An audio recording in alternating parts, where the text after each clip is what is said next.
everything changes in Clementine's apocalyptic world. Amos asks if Clementine is okay, and she responds in the affirmative, explaining that it's just been tense. Rika asks if she is okay, and another person remarks that she is very powerful. Amos observes that Rika and Clementine seem better, as do they. Clementine then suggests taking a walk together tonight, explaining that they haven't really had much time together.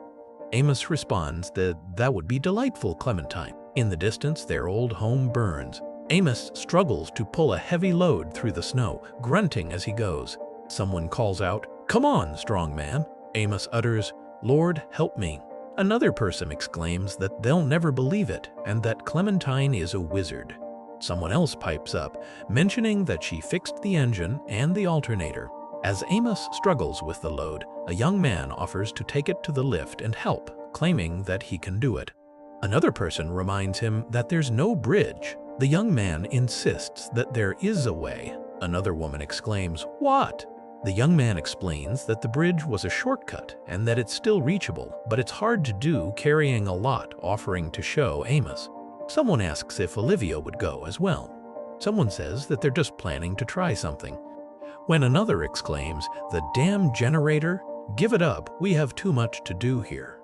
Another chimes in, urging everyone to get on with it as the snow on the roof is piling up. One of the group admits they don't really want to do that whole thing again, but if it meant more hunting area, they would be willing to. Someone else notes that it's been barren around here. A bespectacled woman reveals that she knows and that she has been keeping track of our food stock. And, the woman replies, "We have 17 days. Outside, the sound of chopping wood fills the air as someone clears a path. Another person asks if Clementine can help them. Back inside, a person asks if she told them, but the other person replies, "What?" A third person responds if she found Tim. Another person says, "No, but I don't want to know. It doesn't matter anymore, Finally, the scene shifts and someone says, "We're going to leave."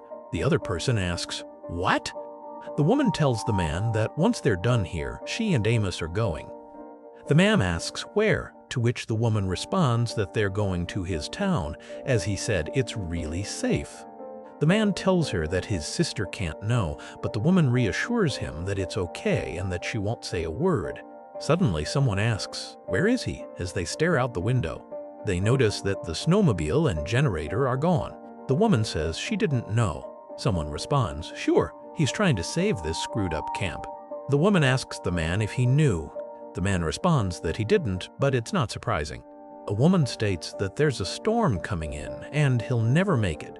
The other retorts, but at least it'll be one less mouth to feed. Outside, the wind howls and the snow flies as the woman and man stand on the lift. The woman asks the man if he has the hammer. He replies that he has it, despite the snow. The woman says her mom used to say that once your eyelashes freeze, it's time to go inside. The man responds that he hated wearing jackets in the winter, so his mom locked him out of the house during a snowstorm, both of them actually. The woman declares it's too late. The man says his mom never saw more than a few flakes of snow and wonders what she'd think of all of this. Outside, someone with a shovel asks if they're coming in, telling them that they can shovel later. Inside, someone watches from the doorway. Another voice exclaims to close the door.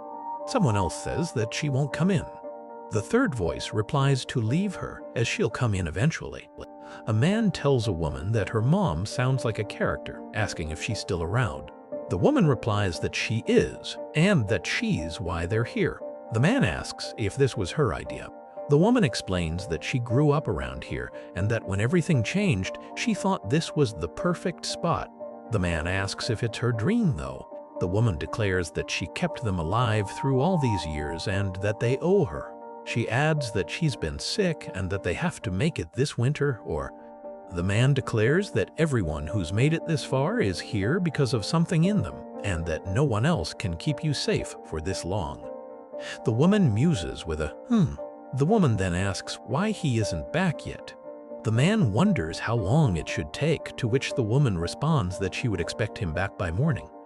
The man exclaims, "Screw that, I'm going to look. Where's the map?" The bespectacled woman says she'll come, but another voice says to stay and that her leg is fine. Rika states that she knows that. The bespectacled woman states that she doesn't want her to be alone with Wright. Outside, Wright approaches the shelter as the snow falls around him. Another figure walks in the distance. Inside, a character asks whose idea it was for them to leave. Someone replies that Amos came up with it when the man says that Tim mentioned a bad winter and asks what went wrong. Over a bowl of something cooking, the man declares that everything went wrong: sickness, fighting, hunger. Back outside, a figure's footsteps crunch in the snow. Inside, the man offers the bowl to the woman sitting in the corner. A bowl of something sits with a spoon in it. Outside, a fire burns on the beach. A man sits with his head in his hands. Inside, the woman sits on the lower bunk as the man sits above. The man looks on pensively. Someone holds a battered pocket dictionary. Outside, a figure strides through the snow near the shelter, carrying a walking stick. The figure begins to scale a snow-covered hillside, holding a hammer. A distant figure appears on the horizon. Further away, someone peers out over the snowy landscape from behind the trees. Wright trudges through the snow, using his hammer to help him along. The woman sits inside reading the pocket dictionary and says to herself, "Attenuated." Then she spots Rika in the distance and calls out to her. Rika has crested the hill and shouts out Amos's name. The scene shifts and someone hacks away at the snow-covered ground with a hammer. Further down the hill, Wright shouts out Clem's name. Wright makes his way down from the peak. Clementine and the bespectacled woman approach him and call out his name. Wright exclaims that it's done and that the lift works.